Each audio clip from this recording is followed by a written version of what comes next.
Oh, hey there, Gemini. How's it going? It's MJ from Ultra Love TV with a little bit of funky lighting.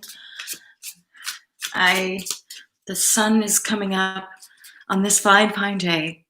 And anywho, Gemini, it's fantastic to be here with you. I am currently pulling cards for your guys' September reading.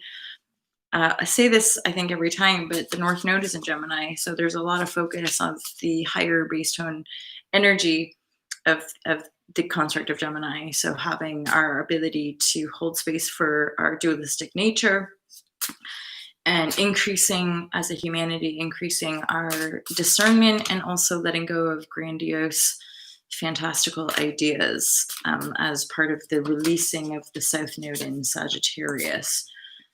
So we're in really major astrology, quite potent energies. In case you didn't notice, the world is transforming as we speak. So, you know, it's a heavy-handed time, and that's part of why, you know, more and more of us talk about the efficacy and importance of things like self-care, meditation, mindfulness, yoga, whatever peaceful embodiment practice you're led to naturally. It's just infinite. There's just so many now that it's like a vast minefield. And that's also part of the ultra love sharing here is I'm like, you know, the truth inside. And so make sure, even in our so-called spiritual communities, just be super mindful of manipulation, emotional manipulation. Ultimately, I focus a lot on that here too.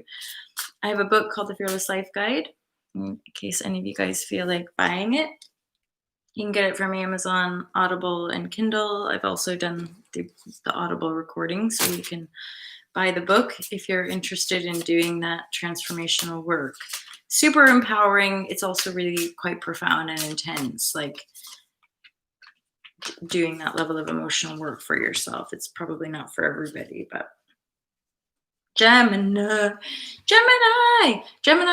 Okay, so right up here, Nine of Pentacles, you are focusing on your independence and sovereignty, and you are completing a cycle that's been quite painful for you. The Ten of Cups, or pardon me, the Ten of Swords is in the reverse here. We're closing that down.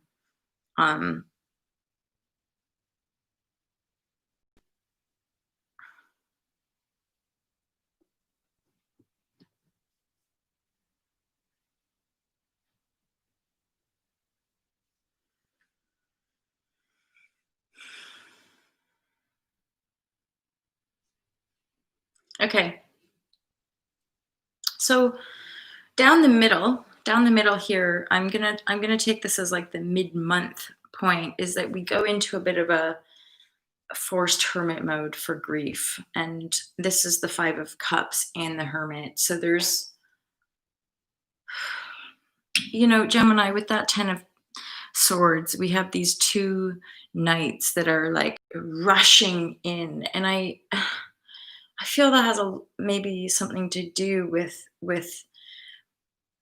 the speed and the passion with which you've moved into a lot of situations just to be like knocked back, stabbed in the back, gossiped about, whatever. And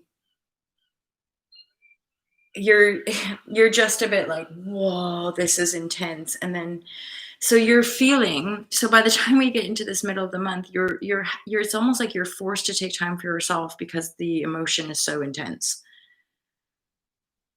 So it's not like a conscious choosing, you're wanting to go into hermit mode. It's like you're forced to because you're grieving some fucking shit, and possibly like, and I don't even necessarily think this is like foul play from other people. I think this is part to do with the energy that you've been moving with, like the speed, the intensity, the thought that like, this is how we're going to go. This is how we're going to move. This is the energy I'm going to move for. And you've just been knocked back time and time and time again. And you're like you're just floored emotionally. You're grieving, Gemini, whatever it is, like whether you're grieving people stabbing you in the back, whether you're grieving the fact that things that you thought were going to work out didn't work out, you're grieving, and it feels like shit because you have injustice. You have the justice reverse, right? And that's coming with the messages. So regardless of messages coming in, you're like, And this is all leading you to a core wound that connects to your maternal line. This is really to do with how you process emotion and your ability to sit with your emotion and ultimately transform this card. I often perceive or intuit as the core wound of separation. So this is the card that basically most of us have because we are born with this perception that we're separate from our creator, that we've been rejected, that we're alone, that we're abandoned, right? That we're separate from our from all that is. And of course this is the biggest sin, this is the biggest lie of our own creation. And so often is the case that we're creating all this cray cray and intensity to reconnect us to the truth, which is like this Saint Francis of Assisi card. Like, you have all the money, you have all the bounty, you have all the connection, you have all that you could possibly need at right there, right at your fingertips, right at your feet. Okay, so there's opportunity coming in. Needless to say, this month it's like there's a lot of movement, there's fast movement, and at the same time there's depth and dynamism because you're going to be healing a lot of grief. You're going to possibly be healing some core wounding, which straight up legit, my lovers, like healing some of those core wounds is the most intense emotional stuff. It's like healing grief, it's healing losses. That's some of the deepest shit in our physical reality, is losing people we love, losing the things that we love. It's just like, and yet from that higher spiritual standpoint, that's all part of our co-creative intention, that we remember that we're all eternal and that we're all one. And yeah, there's a lot of grief here, my lovers. You're healing, you're healing, you're healing. Remember that. Remember when we're in the depth of our emotional despair that we are healing separation, that we're coming into a fuller sense of self. Your creativity ultimately, Gemini, is what's going to see you through. Your creative passions, your creative dedication, that creativity is what you bring into the world, and that is ultimately your purpose as well.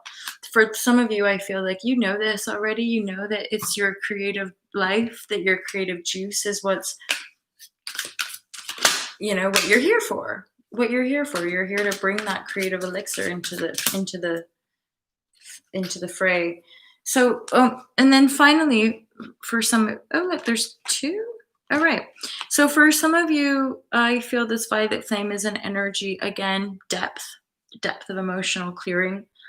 I remember when I interviewed and hung with the New Earth collective, including Sasha Stone, I interviewed him. He would always speak of like the flame of truth, and living in the flame of truth is living in your authentic coding, living in your authentic expression, which again, the world doesn't teach us that. The world teaches us conformity via separation and wounding, right? And trauma. So when we start to reintegrate ourselves, essentially we're healing all the trauma, which is like passing through the gate of the feeling sense of that trauma as we move to the other side of it. So the violet flame here, I say, is like you are accessing a deeper layer of your truth, which is helping you become immune to your old ways and basically birth a higher manifestation of your desires. Not to say it's not going to be a little bit intense on the emotional level, Gemini. So mega hot love vibration for you. If that resonated with you, feel free to book a private reading. Otherwise, you know the score with all this stuff externally. Like if it resonates, fab. If not, fab. Just move along. You always have a choice. So mega love you guys. Feel free to check out Ultra Love. Of course, feel free to comment. I love getting to know you guys through the comments. It's so fun. And yeah, feel free to book private reading if it resonates. Go check out Ultra Love. And I have so much love for you guys. Mega love and hugs. Have a great day and have a great month, Gemini, the month of September. We'll see it through. And I'll see you guys next month. Take care. Peace out.